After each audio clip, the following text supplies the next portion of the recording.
Hola y bienvenida o bienvenido.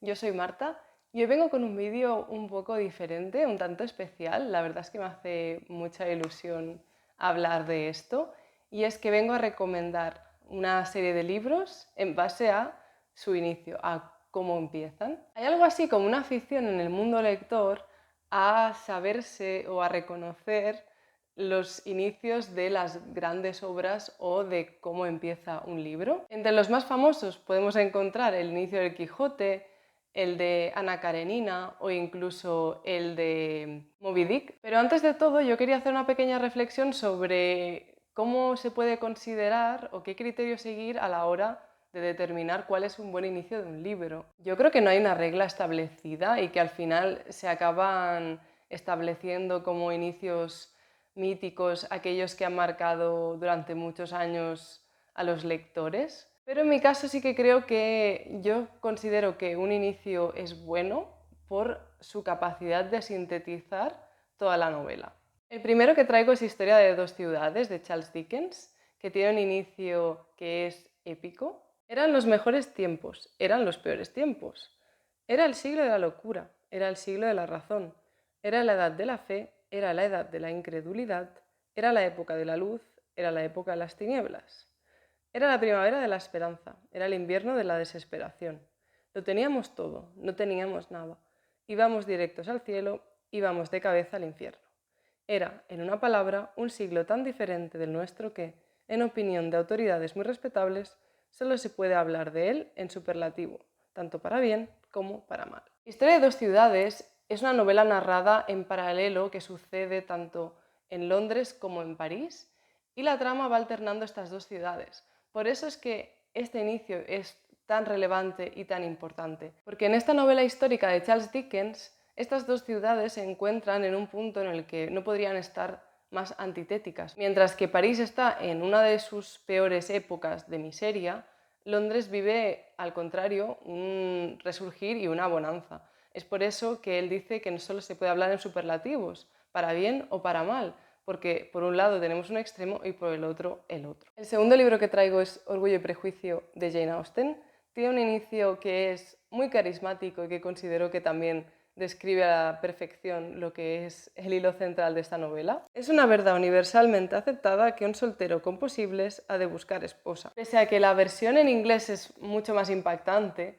al final la trama principal de Orgullo y Prejuicio es cómo tanto unos como otros están desesperados por encontrar un marido o una mujer. Y en este caso considero que estas primeras líneas lo reflejan a la perfección y además también manifiestan este tono brillante, jocoso, incluso burlesco que tiene la novela. El tercer libro que traigo es uno de filosofía y tiene un inicio que es también muy conocido. Es muy representativo de toda la teoría ética de Aristóteles y es la ética nicomaquea o ética nicómaco. Parece que toda arte y toda investigación e igualmente toda actividad y elección tienden a un determinado bien.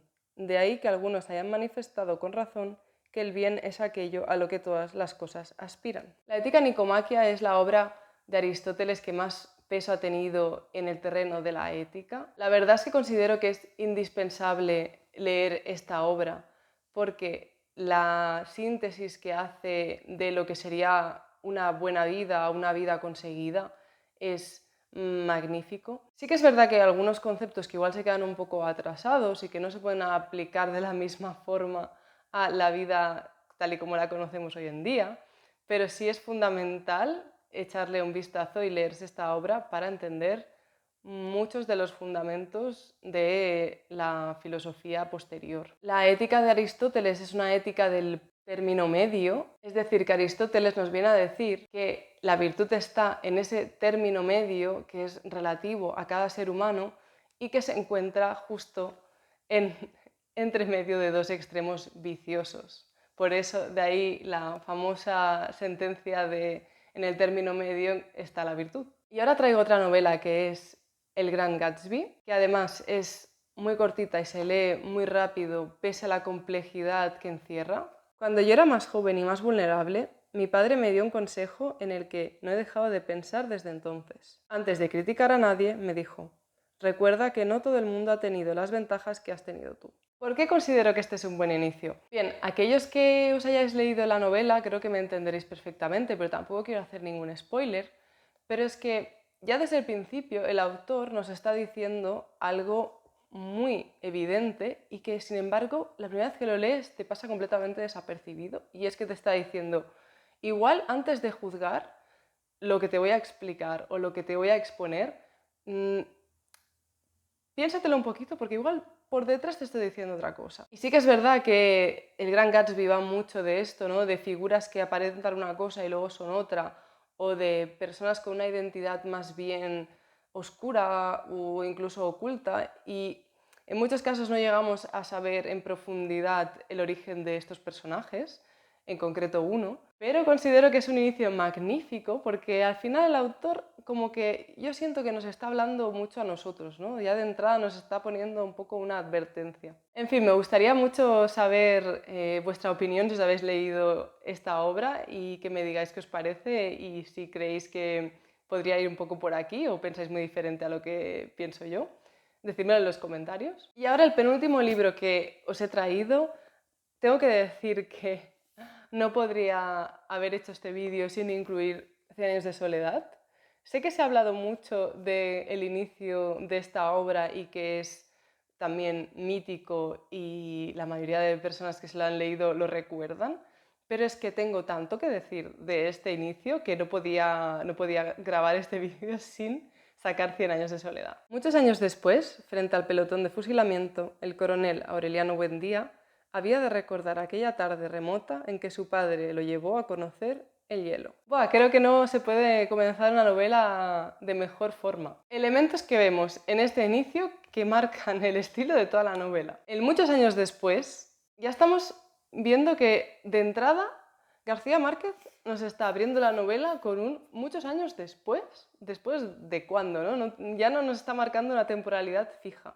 Y además dice muchos años después para luego decirnos que Aureliano recordará el día en que su padre le llevó a conocer el hielo. O sea, ya nos está distorsionando completamente la línea temporal. Otro elemento, Aureliano Buendía, es que ¿pueden haber más Aurelianos en esta obra? Porque yo creo que no. Si algo distingue los personajes de esta novela es que la mayoría se llaman Aureliano, entonces perfecto, ¿no? Empezar ya con este personaje. Luego hay dos puntos más. Uno es el hecho de que su padre le llevó a conocer el hielo, que es como que yo cuando leí me quedé como, el hielo, quiero decir, pero si todo el mundo conoce qué es el hielo, ¿cómo no sabes lo que es el hielo?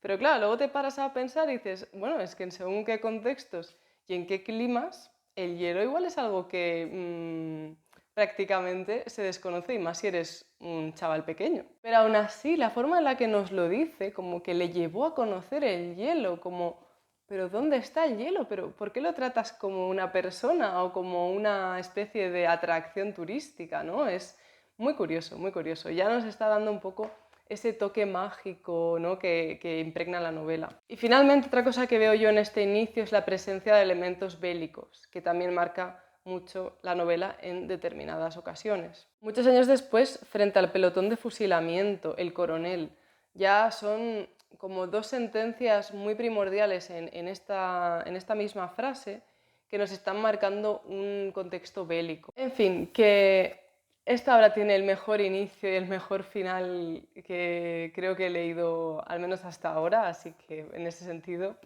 se lleva la palma. Y ya para terminar, aquellos y aquellas que os hayáis quedado hasta el final, he reservado este libro para vosotras y vosotros porque es el Tratado de la Reforma del Entendimiento de Baruch Spinoza, que diréis, ¿qué me estás contando? ¿Qué me traes aquí? Esta obra es una obra inacabada, pero muy breve, de Baruch Spinoza, un filósofo del siglo XVII al cual admiro muchísimo. Y es que yo considero que esta obra tiene uno de los mejores comienzos de las obras en filosofía, pero vamos, de lejos, porque dice así: después de que la experiencia me enseñó que todas las cosas que ocurren frecuentemente en la vida ordinaria son vanas y fútiles, cuando vi que todas las cosas de las que recelaba y las que temía no contenían en sí nada de bueno ni de malo, sino en la medida en que el ánimo era movido por ellas, tomé al fin la decisión de investigar si existía algo que fuera un bien verdadero, capaz de comunicarse y que fuese el único que, desechados todos los demás, actuase sobre el ánimo, más aún si existía algo con cuyo descubrimiento y adquisición yo gozara eternamente de continua y suprema alegría. Creo que este párrafo contiene tantas cosas y sintetiza tan bien la motivación filosófica de Spinoza, así como su obra ética, que vamos, o sea, es un 10 de 10. El Tratado de la Reforma del Entendimiento, al contrario de su gran obra, que es la Ética, que está escrita en el more geométrico, que es una forma de escribir muy fría y que no ves prácticamente al autor, aquí se nos dirige en primera persona y por eso considero que es tan relevante esta obra, porque podemos ver la motivación de Spinoza a la hora de escribir. Y ya nos lo está diciendo, después de haber pasado como una especie de crisis existencial, de darse cuenta de que todas las cosas en la vida le parecían vanas y fútiles, entonces fue cuando decidió emprender el viaje filosófico para ver si encontraba algo que, desechado todo lo que había considerado hasta ese momento, le fuera a aportar un bien duradero, consistente y que realmente colmara el alma.